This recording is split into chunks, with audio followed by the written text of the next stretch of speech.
purpose from. My name is Eric Tucker, and I cover the FBI, Justice Department, and National Security for the Associated Press. I'm here at the Justice Department in Washington, where we have just learned that Hunter Biden, the son of President Joe Biden, has been indicted on federal firearms charges.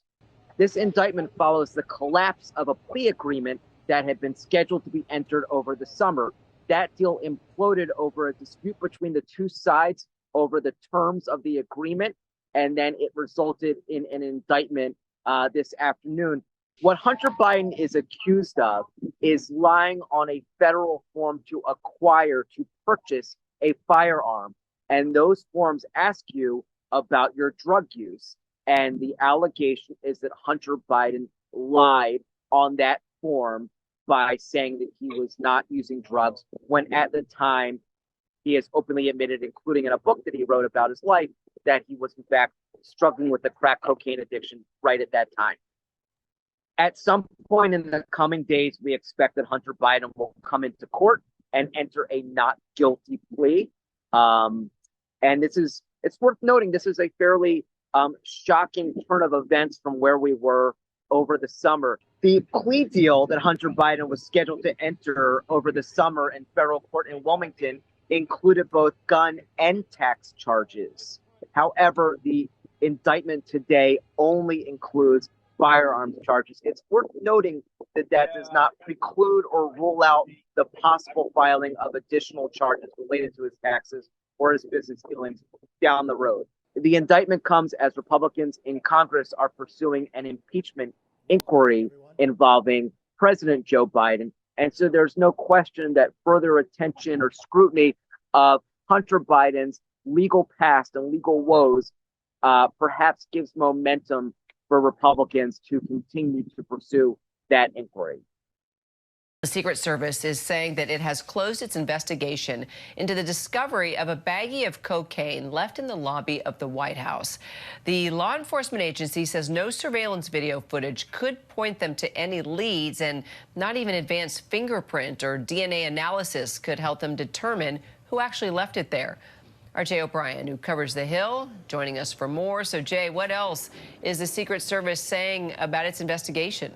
Yeah, and lawmakers up here on the Hill had a closed-door briefing on this from the Secret Service earlier today. Now, as to what the Secret Service is saying about that closed investigation, this is similar to what they told lawmakers, according to lawmakers who spoke to ABC News after they emerged from that meeting. The Secret Service putting out this statement, and they said a little bit of what you just alluded to, Kira, which is because that there was not enough physical evidence, they were not able to nail down whose cocaine this was. A little bit from that statement, it goes, without physical evidence, the investigation will not be able to single out a person of interest from the hundreds of individuals who had passed through the vestibule where the cocaine was discovered, saying that that part of the White House where this cocaine was discovered was a vestibule that hundreds of people had access to. And because of that and the lack of security cameras and other physical evidence, the Secret Service closing this investigation without naming whose drugs these were. So the Secret Service is saying that several hundred individuals may have accessed this particular area. Does the lack of evidence in this case that you just described, raise any concern now about potential security threats? Well, Republicans here on Capitol Hill are talking about all of that, and they are drawing a lot of attention to this case specifically. And that's one of the points of concern we've heard from Republicans about how this pulls back the curtain on what are potential other concerns about White House safety. I asked Speaker Kevin McCarthy about that and about a number of things as it relates to this case. Here's a little bit of what he told me. Are you saying, Mr. Speaker, that you don't believe the Secret Service? What I don't believe is how can they not answer the question?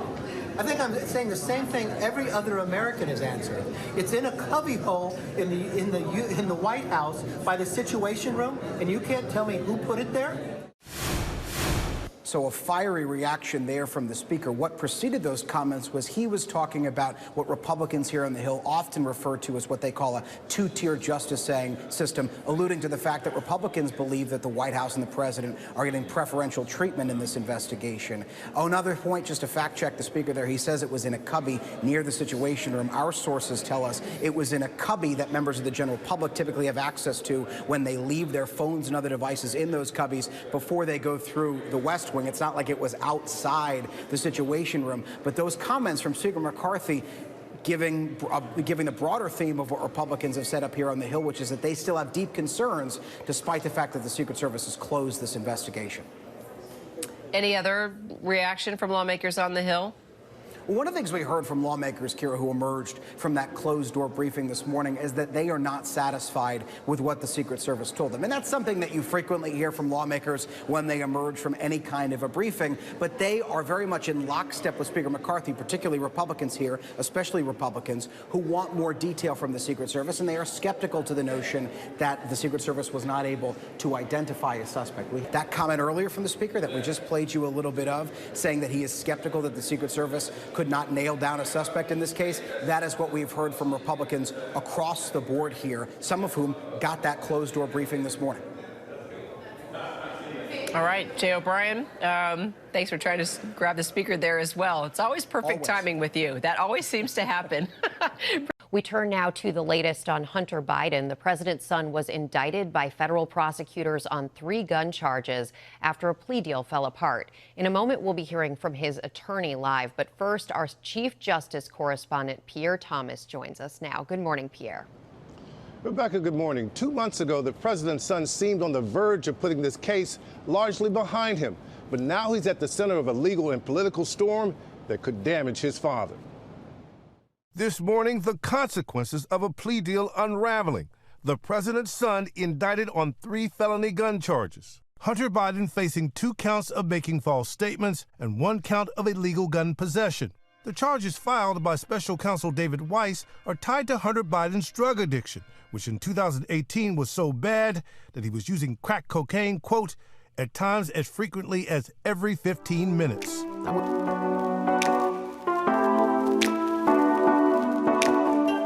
Where he said, I'm not a drug user, and it was a permit to get a gun. The third charge being that he was in illegal possession of that firearm as a drug user. So the reason that the plea deal originally fell apart and the reason we are here today was in part because both sides of this simply couldn't agree on what their plea deal meant for the future moving forward for Hunter Biden. There were concerns that, as we see now, House Republicans continuing to do these investigations on Capitol Hill into the Biden family, into Hunter Biden.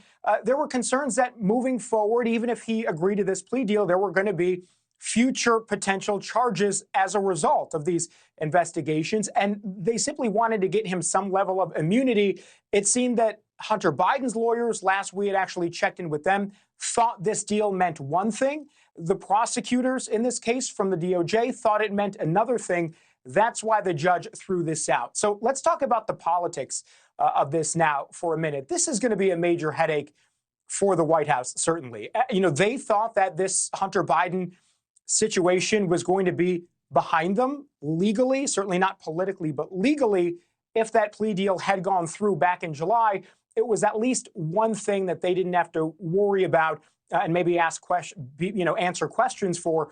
No longer the case. If this indictment ultimately ends up being a trial, this is going to continue to be a thorn in the side of the White House press team. They will continue to get questions about it.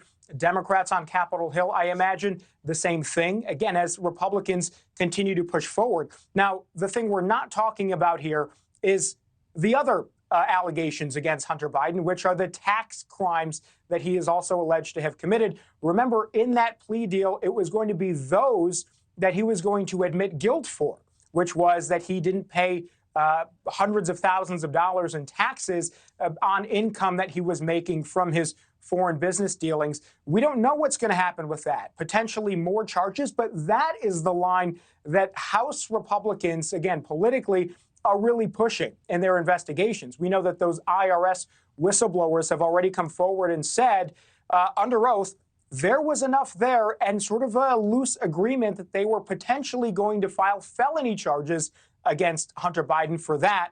Well, we ended up seeing the plea deal. He was going to agree to saying these were misdemeanor charges. So moving forward, I think that's going to be a big question here legally and politically. And, we've already seen Republicans talk about the last plea deal being a sweetheart deal. This obviously just breaking, so we're going to have to dig more, do some more reporting. I'm curious to see whether this satisfies some Republicans who say that Hunter Biden has been getting favorable treatment, or whether some Republicans might say this is the beginning of what looks like a justified result for him for his alleged crimes.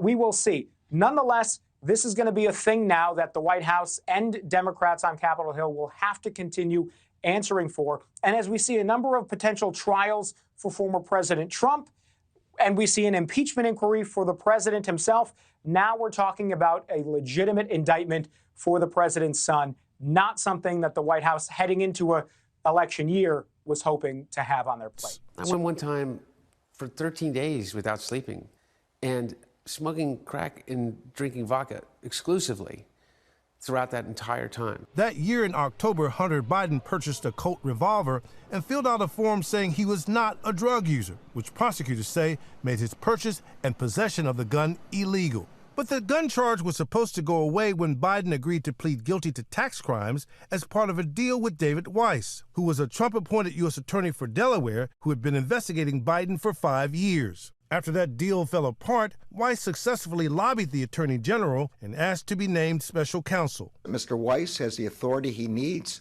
to conduct a thorough investigation and to continue to take the steps he deems appropriate independently. Weiss then warned that any chance of plea negotiations restarting was unlikely, telling the court, quote, "The parties are at an impasse." But this morning, Hunter Biden's attorneys are claiming that the special counsel is bending to political pressure, mainly from House Republicans who are seeking to impeach the president with thus far little to no evidence of crimes. On Capitol Hill, some Republicans not satisfied, saying the indictment does not go far enough, while some Democrats argue the justice system is working. I'm glad it's being uncovered. I wish it had been uncovered 4 years ago. If Hunter Biden committed crimes, he should be held accountable. That should happen in the court of law. Hunter Biden is a private citizen. He is not the president of the United States. The president has stood by his son, but Thursday he had no comment as he tries to show that he's not influencing this case. George? Okay, Pierre.